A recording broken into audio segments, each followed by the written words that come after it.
Hello, Sean. Hello, what's up? I'm good, Sean. Pero can you introduce yourself to our viewers? Hi, everybody. My name is Sean Calortega. I am representing Quezon City in the Mr. World Philippines 2026 competition. I'm excited. Grabe talaga ang boses ni Sean kay Ortega. Ko, parang nabubuhay ang ating DP. Anyway, dahil sobrang saya ko ngayon Okay. na kasama kita. Ano naman ang nararamdaman mo bukod sa kasama mo ko at Pag nasaya kasama kayo? kita, na-excite ako, kinikilig ako, parang hindi ko ma-explain yung mga pinagdadaanan ko kasi nag-iisa ka, Jen. Gusto ko yan yung sasakal lang.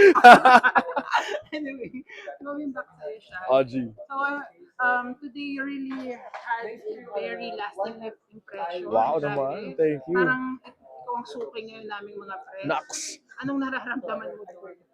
Actually, more than anything, it's very, very fulfilling for me kasi, like I said, this is my first pageant. So parang just to see the acceptance ng media, the support coming from people who are here as well in the event, nakaka-fulfill siya. It's very fulfilling and it's very validating at the same time. Ayan. Alam mo, sa Vietnam gaganapin ang Mr. Sa World. Vietnam ba ngayon? Oh, wow. Uy, perfect. Ang lapit lang. Oh, perfect. At iniisip namin, actually, nag-usap-usap kami. Oh, pupunta tayo. Ang perfect mo talaga doon sa Nax! Vietnam. Anong pakiramdam na ayun? Sa tingin mo ba perfect ka for Vietnam? I would like to think na I am aligned with the organization's values as well as yung mission ng organization to push for their advocacy. Alam naman natin, Mr. World Philippines is a very advocacy-driven competition.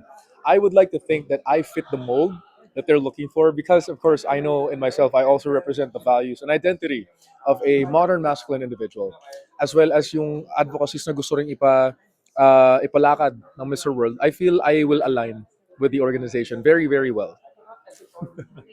Ano rin nararamdaman mo kasi you are on the other side of the Right, stage. correct. Imagine mo, di ba, host ka lagi, tapos ine-encourage mo kaming candidate. Tama. Pero ngayon, ikaw naman ang Yun nga. It's nasasalang namin dito. exactly. It's an entirely different environment.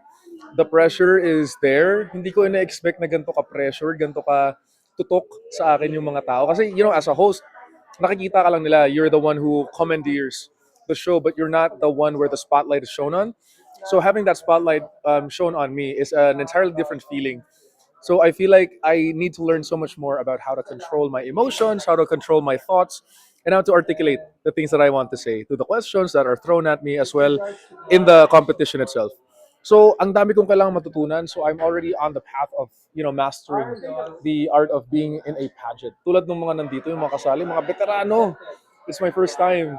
So I feel like ang dami kong kailangan matutunan, ang dami kong kailangan i-master. And that for me as well is a challenge that I am ready and willing to take on. Sa dami ng tanong na itanong mo sa mga candidate, sa mga sagot nila na narinig mo rin, siguro meron ka bang memorable na tanong o sagot na yung tumatak talaga sa'yo? I think hindi ko matandaan yung question, Or yung but thought about it was an answer where the candidate was saying, if I remain authentically true to myself, then the beauty of my soul and my spirit will shine above all the things that I stand for. So kumbaga, the candidate was saying, initially, gusto niyang ipagmalaki yung authenticity niya. And I think also I relate to the authenticity of being a true Mr. World Philippines candidate. Kasi if you remain authentic to yourself, you are initially being the best and ultimate version of who you are. So authenticity, ang ganda nun. Ang ganda actually nung sagot na yan. Tumatak sa isip ko. I just can't really remember kung anong tanong yun. I remember it was a Miss pageant. I guess siguro, do you think na-influence ka rin ng mga... Nung mga pageants, of course.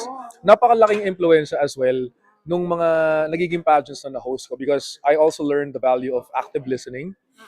In a pageant, hindi ka pwedeng basta may template, may rehearsal na sinasagot, may rehearsed answer. You also have to practice active listening. You actively listen to the question, and while the question is being thrown at you, you actively engage with that question in your mind. So it's a process that I'm also learning to master at the moment. Parang sa relationship Oo, dapat. correct. Active ka ding nakikinig sa partner mo. Active din naman ako lagi. At may active din dapat kayong activities. Ano ba yun? Ano ba dapat Ma-action yun? dapat. Ma-action ang aktibidades ng relasyon.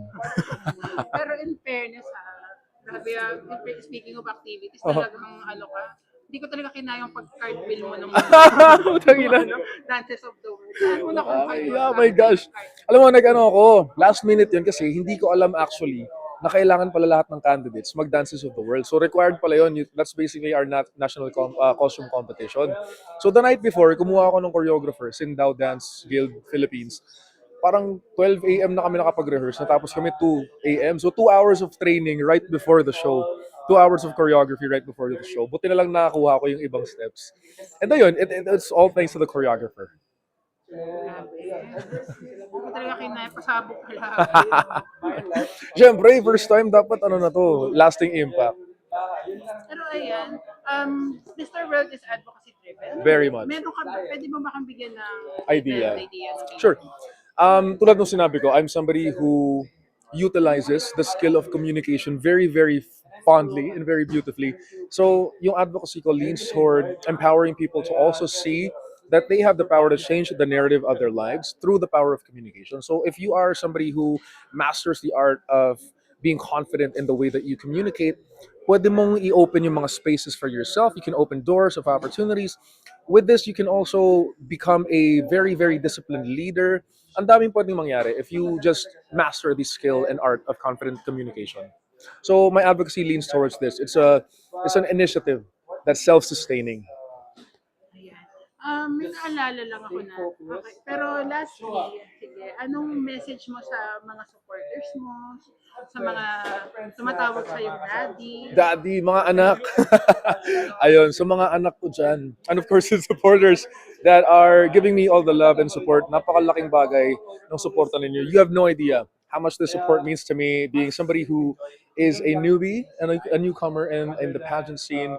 Napakalaking bagay and it boosts my confidence. It validates my confidence as well. So maraming salamat and sana wag po kayong magsawa. I will continue to inspire and empower the people who are looking up to me as not just a communicator but as a candidate of this pageant. Maraming salamat everybody. Alright, thank you so much, Shani Kyle Ortega. Wala ka na, kumain na tayo. Of Quezon City. For Mr. World Philippines 2026 and good luck. Thank you, Jel. I love you. Love you too.